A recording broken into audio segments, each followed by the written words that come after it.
I don't know if anyone has questions. Please go to the mic if you have any. I may have some, maybe for Erwin. It's maybe like a comment. I would like to hear what you think about it. So we have not a lot, maybe a few patients with these double tachycardias, AF, VT.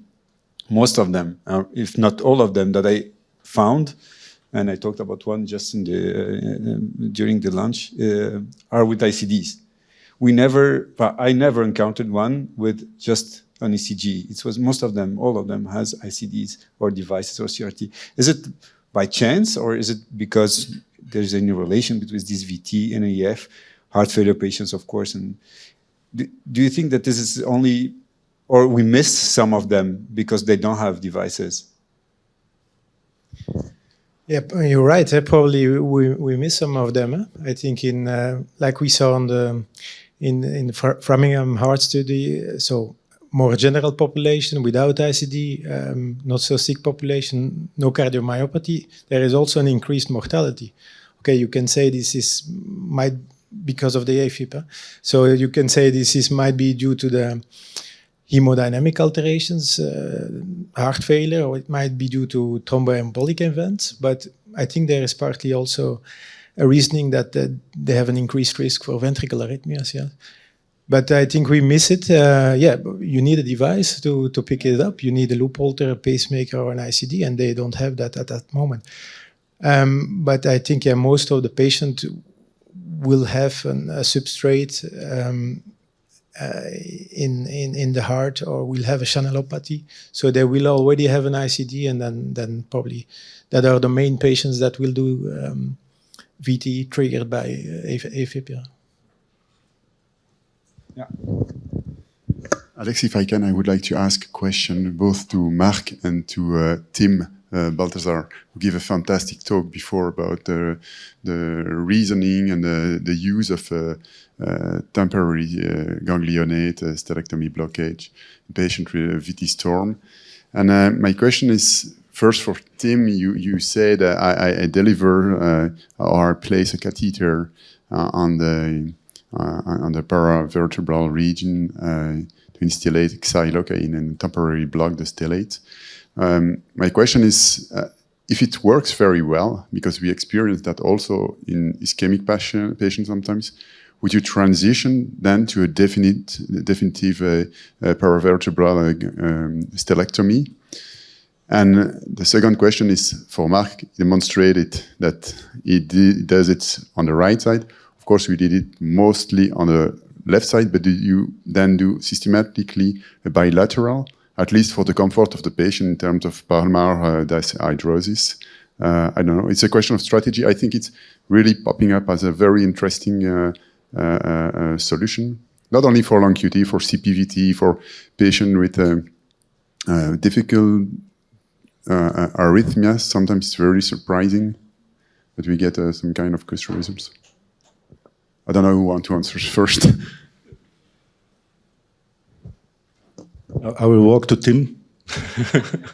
That's what I usually do in the hospital. I think it really depends on the patient, because, as I said, stellatum block, and to be clear, I don't do the block. I think the pain anesthesiologists, they use it often for other indications, so I usually ask them. But it depends. I think it's a bridging strategy. And then I think, for example, if you have a long QT patient, a CPVT patient, there it's really at the base of the problem. I would definitely go forward with a definitive sympathectomy. And then in other patients, yeah, potentially. But it depends if you can really etiologically change something, or, for example, if you have a myocarditis with a VT storm, then the substrate will change and maybe it will not be needed to further do sympathectomy. But yeah, I agree. I think if it's like an ischemic patient, it might be very useful to add that.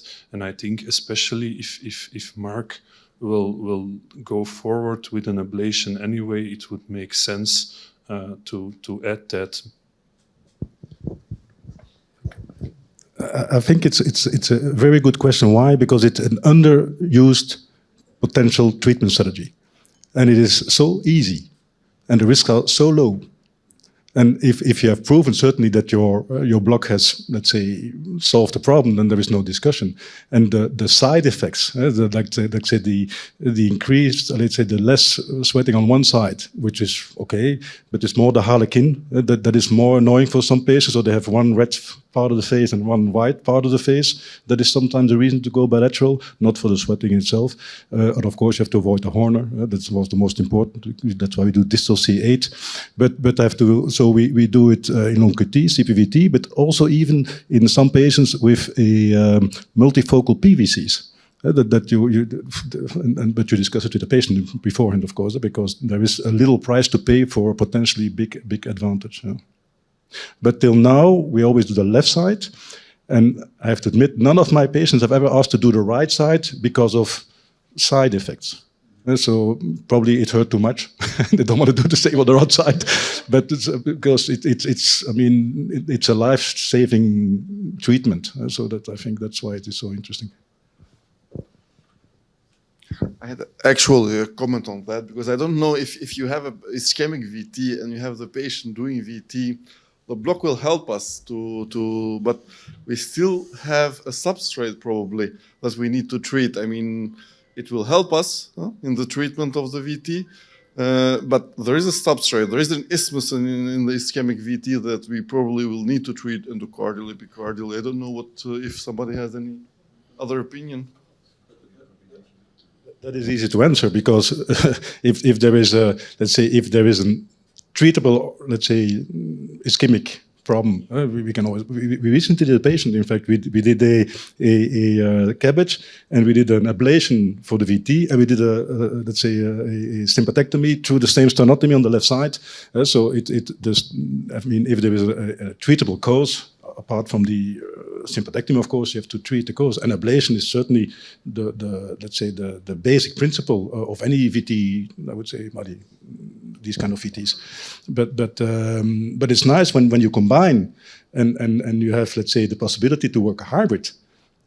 Then you have it all in one. I mean, and that does not mean that you will always, let's say, be able to help the patient 100%, but you will have offered him the best solution he can get. There is no better solution.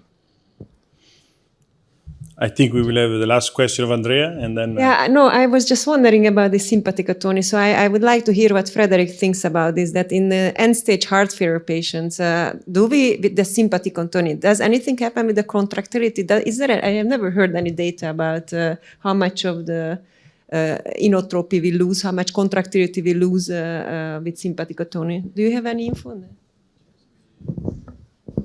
I'm not aware of any literature on that. I think my biggest point is like the point I made earlier, that you should ask yourself, where is the disease going? And if a transplant is unavoidable, like why would you delay then? And I don't think if the patient is ready for transplant, the patient is ready for transplant, and we should not try to. It's the same with a patient that needs to be intubated. If you do all kind of tricks like non-invasive ventilation to just postpone the moment, then I think that's a whole different story.